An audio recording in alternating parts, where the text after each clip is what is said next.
when men are having bad luck like that, men need to go work on themselves. If men is running into a streak of bad luck with women, stop. Go work on yourself. Go work on yourself because there's something about you that's not right. Whether it's the palette of women you're choosing, whether it's the fact that you haven't got everything you quite want um, or need in order to attract the right woman. It could be your outlook. It could be you just need to go to therapy and get rid of some troubles, some inner demons, some inner traumas. So you need to work on yourself. But when women say, "Oh, I need to work on myself," it's like, no. What you need to do is change your palette. That's it. Because you working on yourself equals, oh, you're just going to stay away from men, but you're still going to do the same thing day in and day out. Your results are never going to change. Mm-hmm. You have to completely change your view, especially with the number of men that you possibly ran into, because we know women date more than men. So it's like, it's a three. I think the ratio is 3-1. So it's like for every one person I've dated, you've probably dated 3. So if you haven't found a person, it's likely because you're choosing the same type of person. You probably got a specific look and a specific analog that you go for, which is fine. Now, when you want to go work on yourself, you have to change that analog. You have to change those preferences. And you have to try something different. But they don't want to do that. They just want to complain and say there's no good men out here, when it's like, but if you're gonna play in the same sandbox all the time, you can't complain that the sand is dirty. You have to come out of your sandbox. You have to go and try other ones. That's how that works. So I would say I guess it just all depends.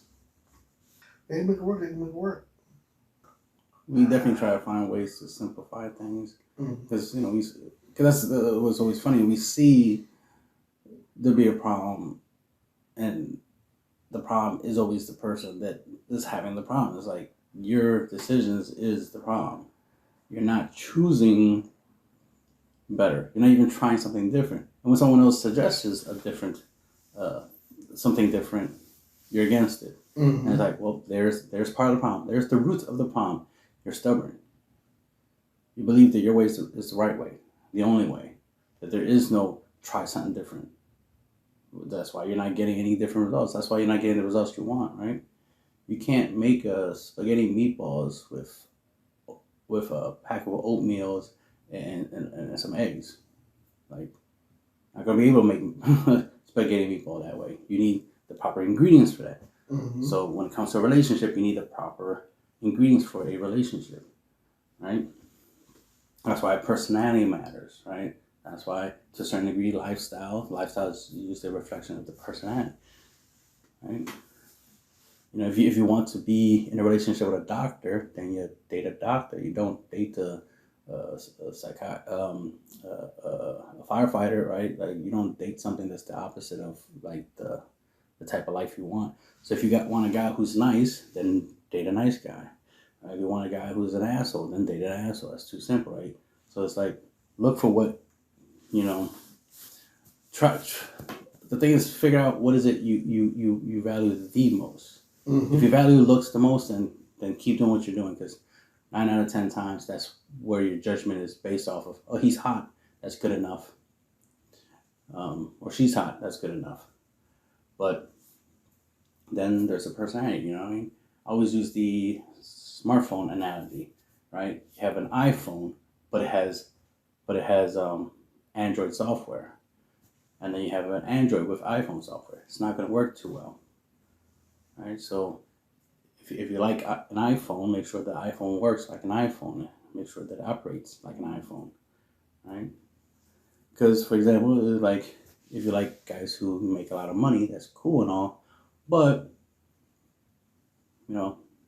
you might not act the way you think a rich person should act, right? You might be like, oh, I want a rich guy because they're more mature, they're more cool, blah, blah, blah. They're more manly. But then you get with a rich guy, and it's like, oh, wait, he's immature, he's childish. He has mental issues or whatever. Like, right? He has trauma of his own. Like, And it adds up. It's like, see, there's the misconception. You're equating one thing to another, and it's like that doesn't work that way. Somebody with a lot of money isn't mentally it's not guaranteed to always be mentally stable, right? Just because their life is good doesn't mean they are good. There's people who have great lives who are sad,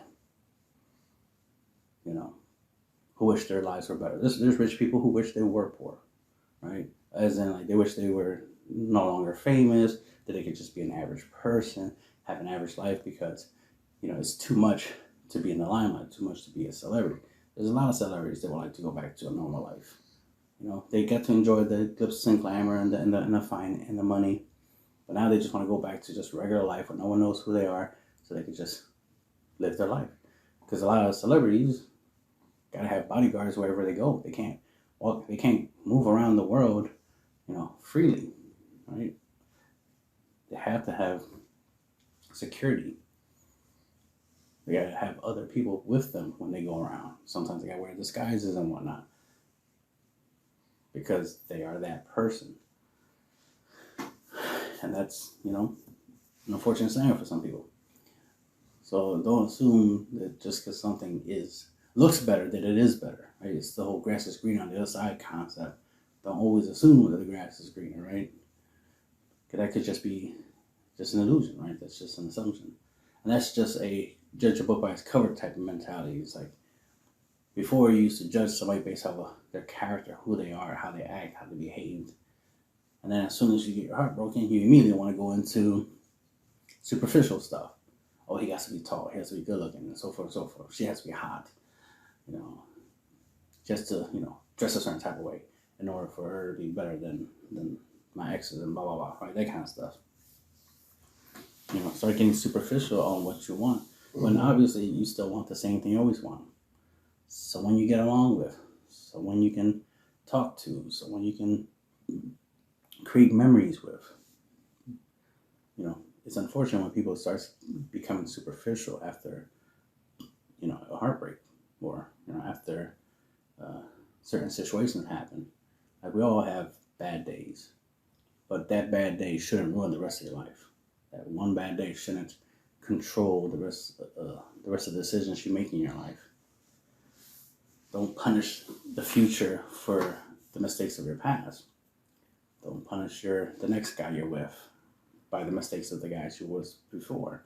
Same goes for females. Don't, punish the new chick for the sins of the last chick. Right? The last chick was, did wrong, not the new chick. The new chick hasn't done anything wrong yet. And that's the thing, when people tend to be more outward than inward. It's like, realize that you were part of that relationship, right? You were part of that dynamic. You're part of it. So if there was a problem, you're just as part of that problem as the problem is. It's like, oh, he cheated on me. Yeah, he cheated on you. Remember that. You. That means you were involved. That means you're part of it. So what happened? Think about it. Was it something you did? Was you part of why it happened? Or was it just them? Or, what other factors you have to take into account?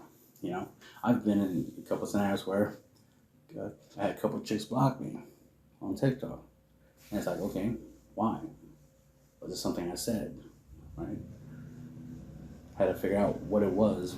And it's like, to a certain degree, it was what I said, but it was how they reacted and interpreted what I said. So their feelings overrided logic. Their feelings of what I said is what caused them to block me, because that's an extreme thing to do. It's like, if you disagree with me, you disagree with me.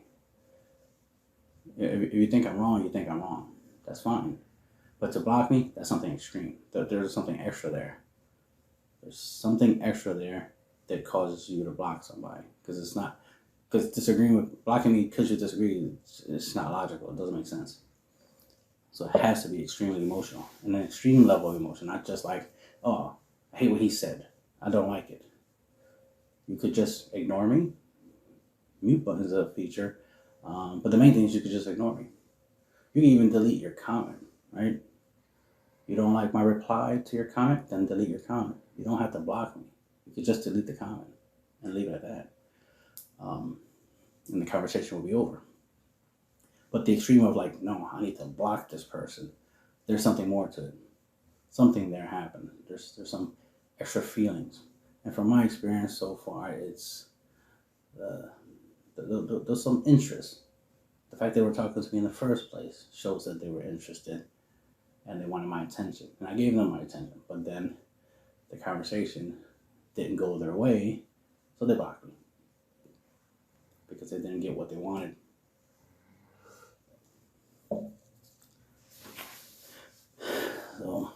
So of course I have to self-reflect and be like, okay, what was it that I probably did wrong? And try not to do it again, right? Because again, it's not necessarily what I said, it was the fact that what I said triggered a reaction, which was to block me, right? So trying to figure out what is the trigger, what would cause someone to block me after a conversation. And I know I'm not, I don't be insulting, so it's not like I was disrespecting the person and that's why they blocked me, because I didn't like that I disrespect them. I wasn't being disrespectful, so I know I didn't deliberately do something to get blocked, right? So I didn't deliberately disrespect them for them to be like, oh, you're an asshole, you're talking disrespectful to me, blah, blah, blah, blah, talking about my, my mom or, my personal life or something. Like, no, I don't try to make things personal, so it definitely wasn't a personal thing. That means it was something else. That means I said something, it triggered something about something in you. That means you have your own issues, and something I said triggered that issue, and you're blocking me because of your issue. So I was part of it, but I was not the main reason why it happened. I was just part of the catalyst that led to the situation. So we're always trying to find a medium. Yeah. When talking. I even made a video about, a tutorial about, how to argue with women, right? Basically just how to talk to them, how to make sure that if y'all disagreeing, you don't let it escalate to a point where, that it will block you, especially if it's online. Because that's the thing. In real life, it's hard to block, right? I mean, they could walk away and whatnot.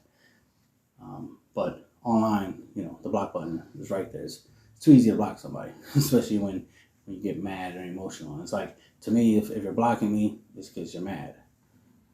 It ain't because, I'm being disrespectful or anything, because I'm not. That's the thing. I try to make sure I'm not disrespectful. And the funny thing is, the people that I have these conversations with, they are trying to be disrespectful. Trying to call me a loser, saying I live in my mom's basement as an insult. So they're insulting me. They're being disrespectful, but I respond with respect. So that's why it's kind of ironic that I show them respect, even though they're showing me disrespect. Yet they're the ones, but they block me, right?